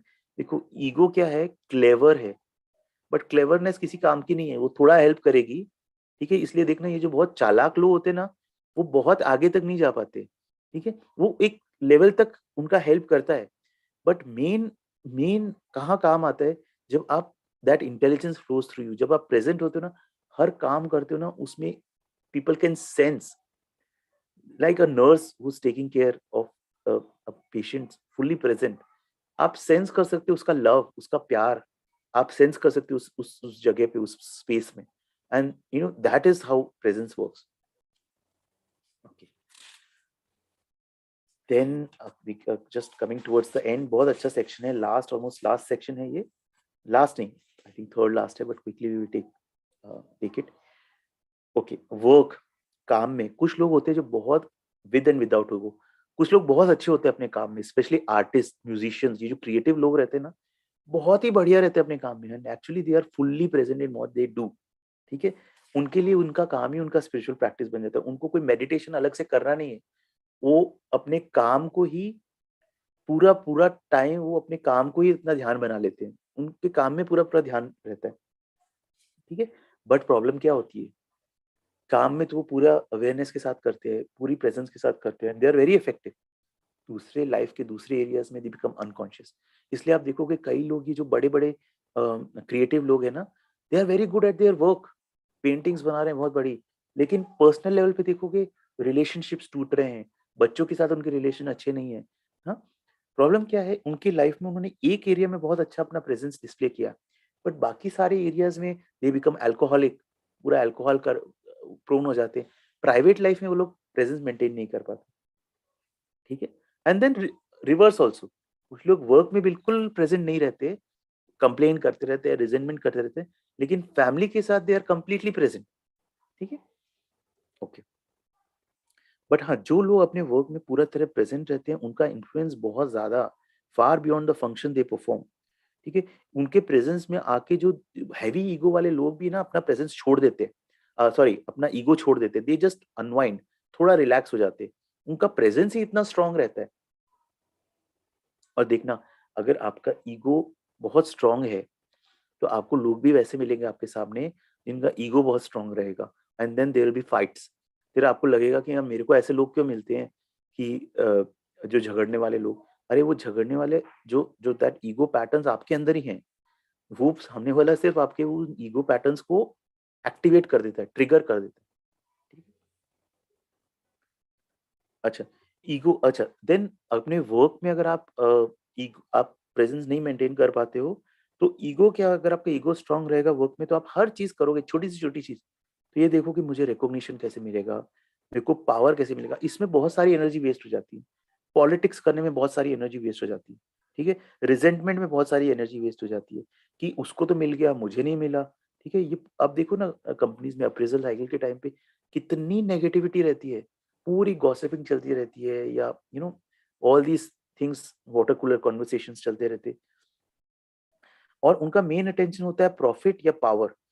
Work उनके लिए एक मीन्स टू एन एंड बन के रहता है। और जब वेन इसको ध्यान से सुनना, अगर वर्क आपके लिए एक मीन्स टू एंड है, सिर्फ वर्क एक जरिया है किसी और चीज को प्राप्त करने का, तो आपके वर्क में कभी भी क्वालिटी नहीं आ पाएगी। आप सिर्फ वर्क इसलिए करते हो कि आपको इतना इंक्रीमेंट मिले, इतना पैसा मिले, या ये प्रमोशन मिले, तो वर्क में क्वालिटी नहीं आ पाएगी। अगर आप वर्क को उस काम को ही करते हो फुल्ली आप अटेंशन में, आप देखना आपकी प्रोडक्टिविटी कितनी ज्यादा इनहेंस हो जाएगी। एक्सपेरिमेंट करके देखो, ट्राई करके देखो, ये सब कॉन्सेप्चुअल चीजों से कोई यूज नहीं है। आप देखो, लाइफ में इंप्लीमेंट करके देखो। और जब ऐसे लोग जिनका ईगो बहुत स्ट्रांग रहता है, वो अपने दे अनहेल्पफुल लोग मिलते हैं, अनकोऑपरेटिव या सर्कमस्टेंसेस रहते हैं, तो पूरी तरह से वो अपने आप को उस सिचुएशन से, they do not make themselves one with the situation, and उनके अंदर जो मी है वो पर्सनली ऑफेंड हो जाता है। बहुत सारी एनर्जी जाती है in protest, in anger, in solving the situation. देखो ये सारे ना, this is all a learning curve. I have gone through this learning curve in my 15-year career in corporate. Many of you maybe who are listening, they are also going through that learning curve. तो अब बस यही learning curve है अपना, कि अपने को इन सब सिचुएशन में अपने को ग्रो करना है। इलनेस, ईगो इन इलनेस, इसमें भी एकार्ट बोलते हैं कि एक इलनेस, बीमारी आती है ना, तो दो चीजें कर सकती है, या तो ईगो को वीक कर सकती है। आपने देखा, अगर देखा होगा तो कई लोग बहुत हैवी ईगो, बहुत हैवी इगोइक पैटर्न्स वाले लोग अब एक इलनेस के फेस से निकल के ना जेंटल हो जाते हैं, काइंड हो जाते हैं, पीसफुल हो जाते हैं। दैट मीन्स उनका ईगो टूट जाता है वो फेस देख के। और कुछ लोग होते हैं, उनका ईगो एक्चुअली और स्ट्रेंथन हो जाता है, सेल्फ पिटी, बिटरनेस, कंप्लेनिंग और ज्यादा बढ़ जाता है। सो अगेन वो एक चॉइस है, आप अपने ईगो को और स्ट्रांग भी कर सकते हो, या अपने ईगो को जाने भी दे सकते हो।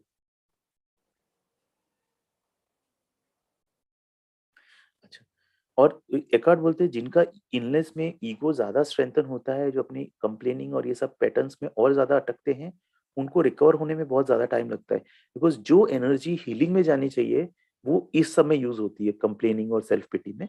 But then at the end of the day वो हर एक की चॉइस है। ठीक है। अच्छा, कलेक्टिव ईगो, इस पे बहुत अच्छा एक करना है। चलो आप बोलते हो मेरा पर्सनल अपनी ईगो ज्यादा नहीं है, लेकिन क्या करते हैं लोग, पर्सनल ईगो ज्यादा नहीं रख के भी उनका कलेक्टिव से जोड़ लेते हैं। इसलिए ये देखो आप, ये जो बड़े बड़े स्पिरिचुअल गुरुज हैं, ठीक है, उनके फॉलोअर्स हैं, उनके फॉलोअर्स की ना बहुत बड़ी टीम, मतलब क्या बोलते हैं, hundreds and lakhs of followers होते हैं। और वो क्या करते हैं कि उनके गुरु के खिलाफ कुछ बोल दिया तो अटैक करेंगे दूसरे को, सो this is all they have made that Guru part of their ego. तो एक्चुअली हुआ क्या है कि वो स्पिरिचुअल पथ पे आगे नहीं बढ़ पाए। वो एक्चुअली उन्होंने, ईगो इतना क्लेवर है ना, ईगो इतना क्लेवर है, वो आपको इधर नहीं तो उधर अटका देगा। तो उन्होंने ना अपने गुरु को अपना ईगो बना लिया। ठीक है, फिर कुछ लोग क्या किसी पॉलिटिकल पार्टी या किसी कोई पॉलिटिकल लीडर को अपना ईगो बना लेते हैं, या नेशन, इवन नेशनल देशभक्ति वो भी ईगो का पार्ट बन जाती है। ठीक है, पॉलिटिकल पार्टी हो गया, कोई क्लब, कोई गैंग, कोई फुटबॉल टीम या क्रिकेट टीम, जो भी, उससे आइडेंटिफाई कर लिया। तो उसमें क्या होता है, एक पॉजिटिव चीज होती है, कुछ लोग जैसे अभी कोई पर्टिकुलर संस्था के साथ जुड़ जाते हैं, ठीक है, वो अपना ना पर्सनल ईगो पूरी तरह से डिसॉल्व कर लेते हैं, बिकॉज वो एक कॉज के लिए लग जाते हैं। वो चीज में बहुत अच्छा है कि वो एक कलेक्टिव कॉज के लिए लग गए, तो उनका पर्सनल ईगो डिसॉल्व हो गया। बट जनरली क्या होता है, आप एक पर्टिकुलर आइडियोलॉजी से जुड़ गए, जैसे right wing politics, left wing politics, या किसी एक कास्ट सिस्टम से जुड़ गए, एक पर्टिकुलर धर्म से जुड़ गए, तो धर्म को अपनी आइडेंटिटी बना लिया, तो फिर वो वही चीज है, आप वहां अटक जाते हो। और ईगो को क्या चाहिए, ईगो को कॉन्फ्लिक्ट चाहिए। तो आप एक तो इंडिविजुअल लेवल पे, आप जब ईगो से आइडेंटिफाई होते हो तो आपने इंडिविजुअल लेवल पे एनिमी बनाते हो, बिकॉज ईगो को एनिमी चाहिए सामने। या फिर कलेक्टिव लेवल पे आप करते हो तो कलेक्टिव लेवल पे आप एनिमी बनाते हो। जैसे मोस्ट इंपॉर्टेंट थिंग, जैसे 1947 में इंडिया पाकिस्तान का जो सेपरेशन हुआ, वो हो गया, that event has done over. लेकिन आज भी हिंदू मुस्लिम, ठीक है, हिंदू एक कलेक्टिव आइडेंटिटी, मुस्लिम एक कलेक्टिव आइडेंटिटी, और झगड़ रहे हैं, ठीक है, बिकॉज ये दो कलेक्टिव आइडेंटिटीज फाइट कर रही हैं, और लोग उस कलेक्टिव आइडेंटिटी से अपने आप को जोड़ लेते हैं, और फिर वो उनका आइडेंटिटी बन जाता है। हमको करना नहीं है कुछ, हमको सिर्फ उसको रिकॉग्नाइज करना है कि मैं किस चीज से जुड़ा हुआ हूँ। बिकॉज जिस चीज से आप जुड़ोगे ना, एक टाइम पे वही चीज आपको पेन देगी। इसलिए कई लोग होते हैं, जैसे सब किसी पर्टिकुलर गुरु के अंडर जुड़ गए, बाद में उनको समझ में आता है ये तो सब बकवास था, ये सब तो एक फ्रॉड था, और वो उस गुरु को छोड़ के वो क्या करते हैं, एक दूसरे बिलीफ सिस्टम या दूसरे गुरु में जुड़ जाते हैं। बिकॉज क्या होता है, ईगो बहुत क्लेवर है, उसको कोई एक हुक चाहिए, तो वो दूसरी जगह जुड़ गई, ठीक है, इसी तरह चलता रहता है खेल। अच्छा, एंड देन कलेक्टिव ईगो ज्यादा अनकॉन्शियस होती है एक इंडिविजुअल ईगो से। इसलिए एकार्ट जैसे बोल रहे हैं कि क्राउड्स, कई बार क्राउड भीड़ ऐसे ऐसे काम कर देती है, ऐसे ऐसे एट्रोसिटीज कर देती है, जो कि एक आम इंसान नहीं कर पाता, जो एक आम इंसान नहीं कर सकता ऐसी एट्रोसिटीज, बिकॉज वो भीड़ की energy, unconscious energy, much more than a individuals unconscious. And this is how Nations fight, ठीक है, दो नेशंस इस तरह से ही झगड़ते हैं, और हमको सब बहुत नॉर्मल लॉजिकल लगता है, ठीक है, इंडिया पाकिस्तान, ठीक है, ये फाइट जो लेवल पे जो हो गया पॉलिटिक्स वो खत्म, लेकिन लोगों में वो चीज है, इंडिविजुअल लेवल पे, कलेक्टिव लेवल पे एक नफरत, ठीक है, तो उससे आइडेंटिफाई होके रह गए। Okay, so this is over, ये चैप्टर 4 ओवर हो गया है। I hope this was useful. Now I will come to the question. Chapter 5 हम लोग, अब next chapter that is the pain body. बहुत इंटरेस्टिंग हो रहे हैं ये चैप्टर्स, आगे जाके और इंटरेस्टिंग होते जाएंगे, so I hope you are finding it useful. I will just pick up some certain questions now. आपको कोई भी क्वेश्चन हो किसी को भी, आप कमेंट सेक्शन में लिख सकते हो। Can take questions. Thank you Seema ji, thank you, I am just doing my small work, thank you so much. नमस्ते Saumya ji, thank you so much for joining. Okay, नमस्ते Kim kitchen beauty and vlogs, नमस्ते। Okay, Amarjit ji, if someone blames you and ruins the image of yours in front of others, then feel bad. Then feeling bad, is this ego?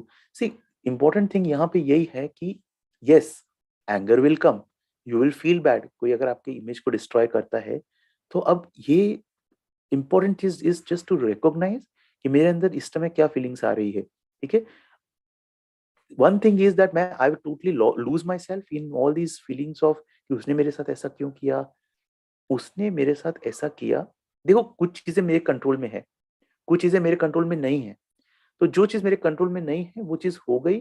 अब मुझे आगे बढ़ना है, I become one with this moment. अच्छा चलो, कोई मुझे गाली देता है, ठीक है, एट दिस मोमेंट उसने मुझे गाली दी, he spoke certain word, and yes, जितना ज्यादा मैं ईगो आइडेंटिफाइड रहूंगा ना, उतना ज्यादा ये चीज मुझे हिट करेगी। हाँ, तो ठीक है, हिट किया, अब आपको क्या करना है, या तो आप इसी में घूम के रह सकते हो कि उसने मेरे इमेज क्यों खराब किया, या आप रिकॉग्नाइज कर सकते हो कि मेरे अंदर इस समय ये फीलिंग्स आ रहे हैं। जितना आप अपने अंदर रिकॉग्नाइज करते रहोगे, उतना आप इस चीज से बाहर आ जाओगे, वरना इस चीज में अटके रहोगे। वो what happens is there is some negative energy build up that is there consciously।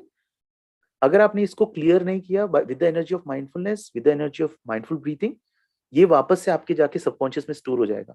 फिर ये वापस 10 दिन बाद, 1 साल बाद, 10 साल बाद वापस निकल के आएगा किसी और फॉर्म में, एंगर के रूप में। तब आपको लगेगा कि ये एंगर मेरे अंदर क्यों आ रहा है, बट ये this is coming out from that thing जो नीचे गया है। इंपॉर्टेंट थिंग इज लाइफ में जो भी इवेंट्स होते हैं ना, उसको प्रोसेस करना सीखना है हमको थ्रू माइंडफुलनेस, ठीक है, by generating the energy of mindfulness, by recognising कि इस वक्त मेरे अंदर ये चीजें हो रही है।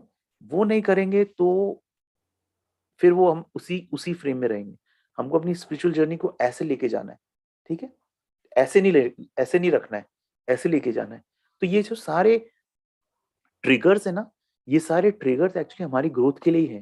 तो अगर सपोज कोई मुझे कुछ बोलता है, ठीक है, कोई मेरे को रूडली बोलता है, मुझे भी अ, अ, गुस्सा आ जाता है। आई थिंक मैं ये अपने लास्ट कॉल में कल मैं बात कर रहा था, तो मैं यही शेयर कर रहा था कि अगर मुझे उस पर गुस्सा आ जाता है, मैं भी भड़क जाता हूँ, तो कहीं ना कहीं मुझे ये सीखना है कि अभिनव, तुमको अभी अपने अंदर और जाना है, अपने दिल को इतना बड़ा करना है कि उसके इस चीज को एक्सेप्ट कर लो, ठीक है। इट्स लाइक मैं थिक नट हान का बुक पढ़ रहा था, उन्होंने जो एक बुक लिखा है हार्ट ऑफ बुद्धास टीचिंग, कि एक छोटी सी ग्लास है, एक छोटी सी ग्लास में आप खूब सारा सॉल्ट, नमक डाल दो, तो क्या होगा, पानी खारा हो जाएगा। और एक रिवर है, रिवर में आप उतना ही नमक रिवर में डाल दो, रिवर कुछ नहीं होगा, ठीक है। सो दैट इज हाउ हमको अपना हार्ट बड़ा करना है, so that is like the test for us. But ये भी एक अवेयरनेस है, उसके लिए भी एक अवेयरनेस लेवल चाहिए, ठीक है, ये चीज समझने के लिए। तो बस अपनी अवेयरनेस उस तरह से बढ़ाते जाओ, अपना मेडिटेशन करके, माइंडफुलनेस रख के, ठीक है। I hope this answers in some way. Okay, Shuchita ji, आपका क्वेश्चन है, विद अवर लिमिटेड नॉलेज और consciousness sometimes I feel I am not able to follow these teachings. Absolutely, देखो, कौन ये, किसको लग रहा है कि ये टीचिंग्स आप फॉलो नहीं कर पा रहे हो? अगर मैं इस टाइम पे पूरी तरह से प्रेजेंट हूं, जो कि यही मोमेंट है, that time this question will not arise. So whenever the questions arise कि भाई मैं नहीं इन टीचिंग्स को फॉलो कर पा रहा हूँ, मेरे में कोई प्रॉब्लम है, रिकॉग्नाइज करो उस चीज को कि मेरे अंदर ये फीलिंग्स आ रहे हैं। अब सेल्फ पिटी के फीलिंग्स या सेल्फ डाउट की फीलिंग्स, सिर्फ because this is coming from ego, this is coming from your ego mind complex, सिर्फ उसको, उस फीलिंग को रिकॉग्नाइज करना है कि इस वक्त मेरे अंदर ये आ रहा है, और कुछ नहीं करना। यही आपकी स्पिरिचुअल प्रैक्टिस है, ठीक है। MK, what changes come after seeing repeated numbers as you too saw repeated numbers? MK, देखो हमको थोड़ा सा ना इस टॉपिक पे फोकस करना है। स्टिल आप पूछ रहे हो तो मैं बता रहा हूँ, कोई ऐसा बड़ा चेंज नहीं है लाइफ में, कोई ऐसा नहीं है कोई धन की वर्षा हो रही है या लाइफ में कोई बहुत चेंज हो गया है, नहीं। ओनली थिंग इज कि रिपीटेड नंबर्स मैं वापस क्लियर करता हूँ, दे जस्ट शो कि आपका जो सोल मिशन है, आप उसकी तरफ सही से बढ़ रहे हो, you are on the right path. Basically these high vibrational beings are trying to tell you that you are going on the right path। जो आपका इस लाइफ का सोल मिशन है, उस पर आप आगे बढ़ रहे हो, तो बढ़ते रहो, दे आर इनकरेजिंग यू। उससे ज्यादा कोई मीनिंग नहीं है, ज्यादा इन रिपीटेड नंबर्स में अटकना नहीं है। बस you can just feel gratitude if you are seeing repeated numbers। important thing is to do the work। जिस चीज के लिए आप इस दुनिया में, जो आपका सोल पर्पस है ना, उसकी तरफ आगे बढ़ते जाओ। और basically the masters and guides are telling you कि आप सही जा रहे हो, तो just feel gratitude. Okay, okay, what is conscious and unconscious suffering? Very good question Suchita ji, very good question. And मैं चाहता हूँ और लोग भी ये क्वेश्चंस, ये कॉन्सेप्ट्स अपने क्लियर करें।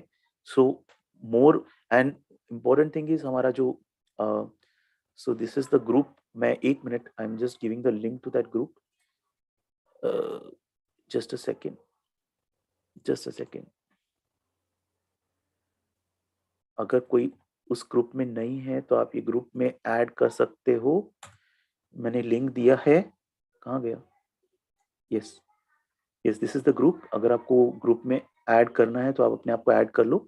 उस पे भी आप व्हाट्सएप ग्रुप पे भी क्वेश्चंस पूछ सकते हो, ठीक है। ये एक हमारा बुक रीडिंग का हम लोग न्यू अर्थ के लिए हमने किया है, तो you can add yourself to that group. Okay, then coming back to your question Suchita ji, आप सोच रहे होगे कि मैं आपके क्वेश्चन को भूल गया हूँ। Okay, what is conscious and unconscious suffering exactly? देखो, सफरिंग है, अनकॉन्शियसली सफरिंग मतलब कैसे, मैं अपने माइंड में रह के सफर कर रहा हूँ, सफर कर रहा हूँ, प्रॉब्लम में हूँ, मुझे ये भी पता नहीं कि मैं सफर कर रहा हूँ, ठीक है। मतलब आज मैं 40 ईयर्स का हूँ, तो पता नहीं शुरू के शायद 30 साल तो मैंने इसी तरह निकाले, 30-35 साल इसी तरह निकाले, जब तक मेरा अवेकनिंग स्टार्ट नहीं हुआ तब से। तो अनकॉन्शियसली सफर करते रोते रोते रोते रोते रोते। कॉन्शियस सफरिंग मीन्स कि मैं जब सफर कर रहा हूँ, तो मैं उस टाइम पे जस्ट मेरे अंदर एक रिकॉग्निशन आ जाता है कि इस समय मैं सफर कर रहा हूँ, इस समय मेरे अंदर ये पेन है, इस समय मेरे अंदर ये चीज निकल रही है, इस समय मेरा दर्द निकल रहा है, सिर्फ उसको कॉन्शियसली। तो जब मैं कॉन्शियस सफरिंग इज, मैं पीछे एक एक विटनेस की तरह, एक साक्षी भाव से अपनी सफरिंग को देख रहा हूँ। तो जब मैं वो सफरिंग को देख रहा हूँ, तो मेरे अंदर एक different kind of energy, which is again I will say the mindfulness की एनर्जी मेरे अंदर एक्टिवेट होती है। ये तब होगी जब आप थोड़ा माइंडफुलनेस समझोगे, सीखोगे, माइंडफुल ब्रीथिंग क्या है, वो सब चीजें उस पर मैंने वीडियोस बनाए हैं। अभी वेट करो, 1-2 हफ्ते के अंदर मैं बहुत सारे माइंडफुलनेस पे वीडियोस बनाने वाला हूँ। 1-2 हफ्ते नहीं, अभी आगे कुछ महीनों में। तो आप पहले समझ लो, अलग अलग एंकर सेट कर सकते हो आप अपने। माइंडफुल ब्रीथिंग हो सकता है, माइंडफुल कोई फ्रेज हो सकता है, लव, पीस, ठीक है, या होपोनोपोनो प्रेयर हो सकता है, I am sorry, please forgive me, ठीक। एंकर सेट करो, जैसे ही नेगेटिव आए उस अपने को अपने बॉडी में लेके आओ या ब्रीथिंग में लेके आओ, एंड कॉन्शियसली ऑब्जर्व करो कि मेरे अंदर ये suffering, that is called conscious suffering. Conscious suffering will help dissolve the pain, emotional pain. Unconscious suffering will not dissolve the pain, the suffering will continue. वो दब जाएगी, फिर वो वापस आएगी। I hope this answers in some way. अच्छा, Srijani Mahanta, thanks Srijani ji for joining. क्या occult से एक इंसान को स्पिरिचुअल अवेकनिंग हो सकता है? तांत्रिक पाथ तो इनलाइटनमेंट क्या है? Sorry, I am not clear Srijani ji on your question. Occult से इंसान को स्पिरिचुअल अवेकनिंग हो सकता है? सी ऑल दीज प्रैक्टिसेस, मैं तांत्रिक पाथ पे I am not clear, I don't practise tantra and all, so I don't have much knowledge on that. So what I can just say कि spiritual practices अगर आप बोल रहे हो, तो स्पिरिचुअल प्रैक्टिसेस बेसिकली का पर्पस सिर्फ ये है, जितना मेरा मेरा नॉलेज, मेरा एक्सपीरियंस ये है कि आपके माइंड के पैटर्न्स को थोड़ा मेलो डाउन कर देता है, एक थोड़ा डिसिप्लिन डाल देता है। वो अल्टीमेटली ज्यादा आपका जो लर्निंग जो होता है ना, वो मेरा लर्निंग तो मेरे सफरिंग से हुआ है, मेरे जो डिफिकल्टीज से हुआ है, जो शॉक्स लगे, जो झटके लगे लाइफ में, उससे हुआ है। बट आपके माइंड को थोड़ा मेलो डाउन कर देता है, थोड़ा पीसफुल बना देता है, थोड़ा लविंग बना देता है आपको, तो एक डिसिप्लिन आपको डाल देता है, and that really helps. But real growth, तो वो जो जब झटके लगे लगे तो मेरा रियल ग्रोथ तो वहीं पे हुआ है। So I am not saying हर एक का वही एक्सपीरियंस रहेगा। Sorry, I am not able to answer your question. Plaksha Plaksha Bhargava ji, thank you so much, thank you so much Hindi में समझाने के लिए। यस, हिंदी मुझे भी ज़्यादा कंफर्टेबल पड़ती है, so I also enjoy Hindi. Okay, Bitra ji, Anurag ji, नमस्ते, thank you for joining, appreciate your commitment. Sushma ji नमस्ते, very happy to see you. Ganga Bish ji नमस्ते, thank you so much, most welcome. Twin flame पे Plaksha ji, sir twin flame पे बताइए, या एक आर वीडियो में पे। ट्विन ट्विन फ्लेम पे मैंने देखो अपना एक वीडियो बनाया है। मैं ट्विन फ्लेम एक्सपर्ट नहीं हूँ, बहुत सारे लोग ट्विन फ्लेम कोचेस हैं, बड़े बड़े एक्सपर्ट्स बैठे हैं, बड़े बड़े एनर्जी रीडर्स बैठे हैं, तो they are much more qualified than me to express their views. मैंने अपना एक बहुत क्लियर व्यू दिया है, जिसको कुछ लोग समझ पाए हैं, कुछ लोग नहीं समझ पाए हैं, और जिन्होंने नहीं देखा है मेरा वीडियो, तो आप वो मेरा वीडियो देख लो ट्विन फ्लेम्स पे।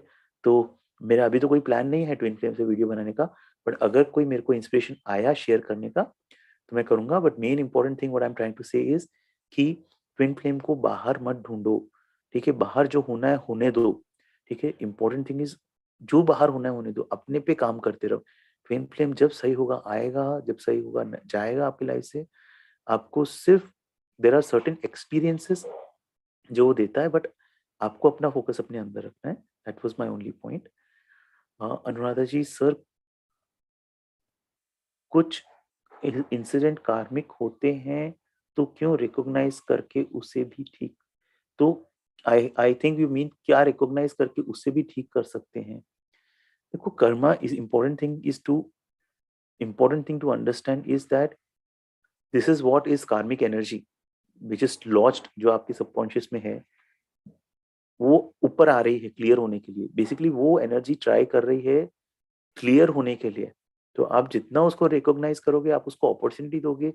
हम इस लाइफ में क्यों बर्थ लिया है? संचित जितने हमारे संचित कर्म हैं, और कुछ उसका एक हिस्सा प्रारब्ध कर्म है जो हम क्लियर कर रहे हैं। तो कर्म क्लियर करने के लिए ये बर्थ लिया है। तो सबसे बेस्ट वे, अगर आपको कर्म क्लियर करना है, तो अवेयरनेस में आ जाओ पूरी तरह से। जितना अवेयरनेस में आओगे उतना कर्म क्लियर होंगे, और वही तो करना है इस लाइफ में आके। और देखो, एक चीज समझ लो, जितना आप अपना अपना डेप्थ अपना और ज्यादा डीप जाते जाओगे ना, उतना यूनिवर्स इतना लविंग है ना, वो आपको और ज्यादा स्ट्रगल और चैलेंज देगा। बिकॉज वो बोलेगा अभिनव उस लेवल पे अब जा गया है, अभिनव को ये नया चैलेंज देना चाहिए, इस लाइफ पे अभिनव ये भी निकाल सकता है, ये भी निकाल सकता है, ये भी निकाल सकता है। एंड अभिनव सोचेगा कि अरे यार मेरे को प्रॉब्लम पे प्रॉब्लम आ रही है, ये तो स्पिरिचुअलिटी में आके तो मैं फंस गया। नहीं, उसका बड़ा पर्पस है, आप अपना उतना कर्मा क्लियर कर रहे हो, ठीक है। तो ज्यादा से ज्यादा अगर फास्टेस्ट वे में कर्मा क्लियर करना है तो होश में आ जाओ, हर मोमेंट होश में रहना स्टार्ट करो, मेडिटेशन करो, अपना डीप जाओ मेडिटेशन में। That is the best way to clear karma. I hope it gives a perspective. हाँ अमरजीत जी, एग्जैक्टली फॉरगिव करना है, बिल्कुल फॉरगिव करो, ठीक है, लेट गो करो, ठीक है, जो आपको लगे। Ultimate thing is self love practice करो। इस सफरिंग में भी आप अपने आप को प्यार कर सकते हो क्या? एक मैं अगर प्रॉब्लम देख रहा हूँ, मेरे अंदर सब पूरा टाइम मेरे अंदर यही चल रहा है कि अरे ये तो मेरा ही प्रॉब्लम है, मैं ही कुछ ऐसा करता हूँ जिससे ये सब प्रॉब्लम्स रहती है। ये सब है हमारे अपने प्रति जजमेंट रखना। तो कितने लाइफ टाइम्स में जजमेंट रखते रहा। अब मैं क्या करूंगा, अब मुझे रिकॉग्नाइज करना है कि okay this feeling is coming, मैं उस फीलिंग को पूरी तरह एम्ब्रेस करूंगा। आई लव माई सेल्फ की अभिनव, जो भी प्रॉब्लम तू देख रहा है ना, तू यू आर गिविंग योर 100%, तू अपना बेस्ट कर रहा है, ठंड रख, पेशेंस रख, ये टाइम भी चला जाएगा, सब कुछ इम्परमानेंट है। यही तो अपने टीचिंग जो बुद्धा सब बड़े बड़े मास्टर्स टीचिंग देके गए, उसमें अपने आप को झोंक दो, है, बार बार रिमाइंड करो ये टीचिंग्स कि सब इम्परमानेंट है, सब आएगा जाएगा, आएगा जाएगा। बस यही करना है, फॉरगिव करते रहो। हो पोनो पोनो जैसे है, वो पोनो पोनो करो, फॉरगिव करो खुद को कि जो भी मैंने किया, because of which I am इस लाइफ में या पास्ट लाइफ में, because of which I am facing this problem, दूसरे को फॉरगिव नहीं करना। देखो अपनी औकात ही नहीं है दूसरे को फॉरगिव करने की। किसी को फॉरगिव करने की औकात ना डिवाइन, जो डिवाइन है जिसने हमको क्रिएट किया वो फॉरगिव कर सकता है, वो क्लियर कर सकता है। हमारा सिर्फ प्रेयर करना है उस डिवाइन को कि वट मैंने कुछ गलत किया हो जिसकी वजह से ये प्रॉब्लम मुझे दिख रही है, तो I seek forgiveness from the divine. ठीक है, okay okay okay. Sakshi ji welcome. How to cure cheating, cheating relationship please reply. देखो चीटिंग, अच्छा ये सब थोड़ा सा हम इस सेशन से बाहर जा रहे हैं, डाइग्रेस कर रहे हैं टॉपिक में, but still I will reply.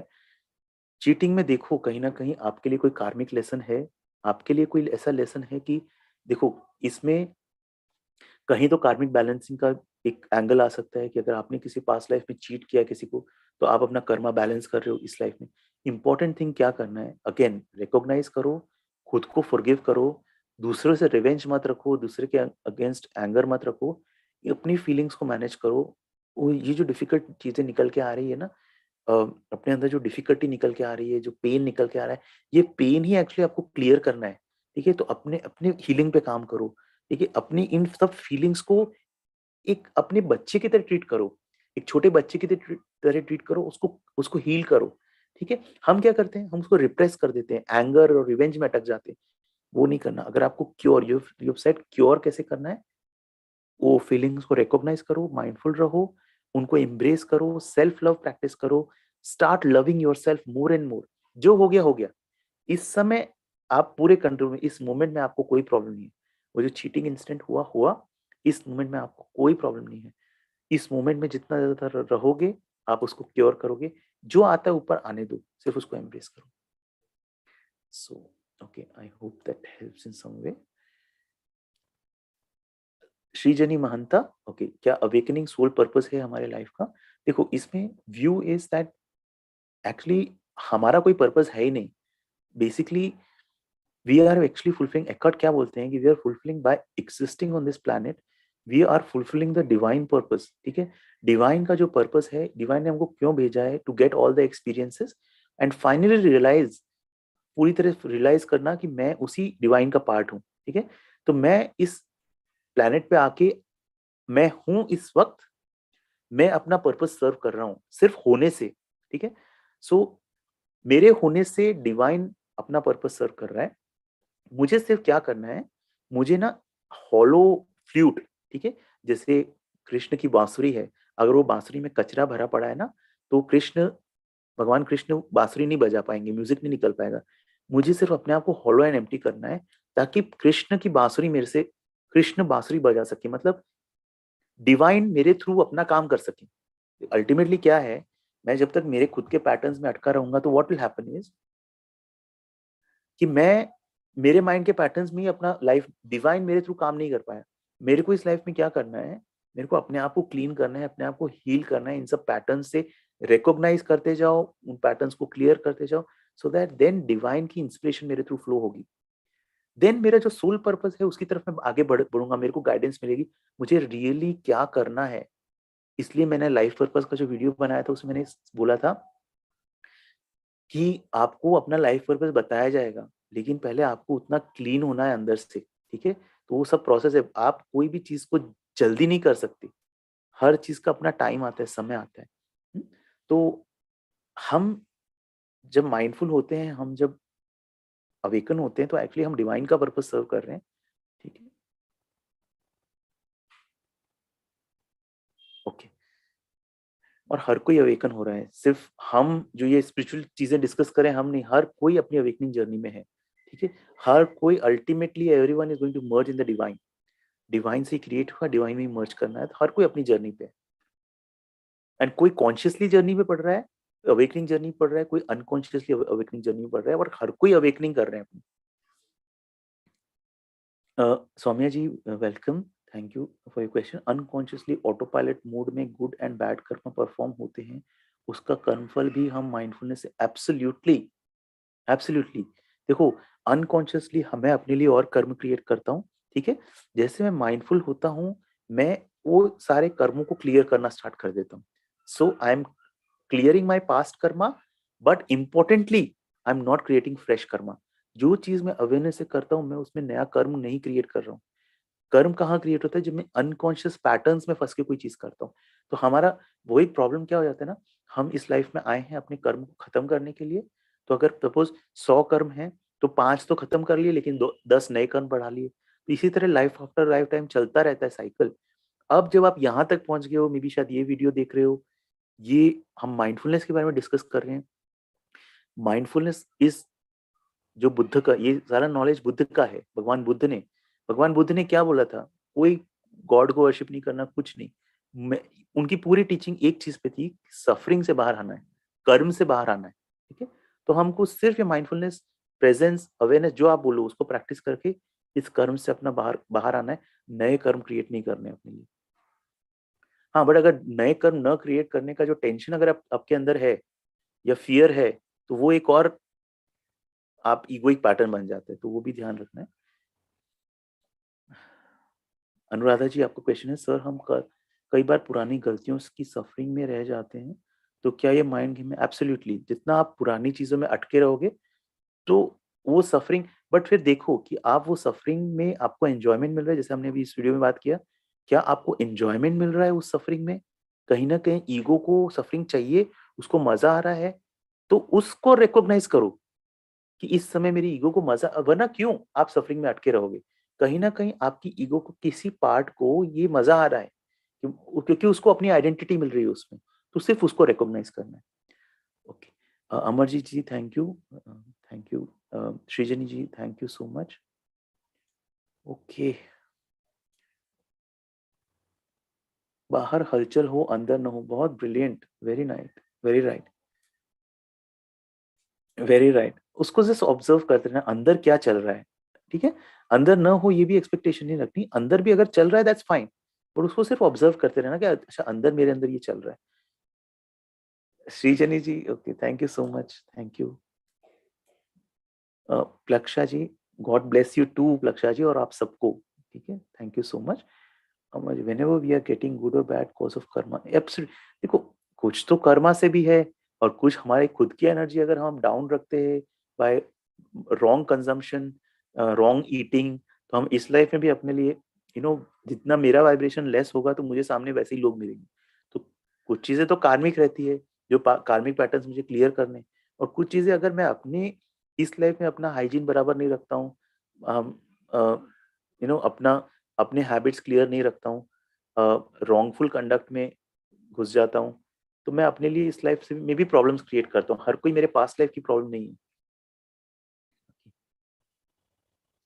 MK ji, I've already answered your question on repeating numbers. I've already answered. Okay, you can watch the recording. Okay, ठीक है। ये थोड़ा अभी लंबा हो गया सेशन, तो अभी हम क्लोज करते हैं। थैंक यू सो मच सबको। नेक्स्ट चैप्टर हम लोग लेंगे that will be role playing. No, sorry, not role playing. That chapter's name I just forgot. Pain body, बहुत ही इंपॉर्टेंट चैप्टर है, मिस मत कीजिए, chapter 5. Thank you so much Saumya ji, thank you so much. I am so lucky to have company of all like minded people like you. आप लोग ने मुझे opportunity दी इसके लिए, तो उसके लिए मैं बहुत बहुत थैंक यू बोलता हूँ. थैंक्स. अब मैं क्लोज करता हूँ ये session. Take care, God bless you, take care. Just closing this session now.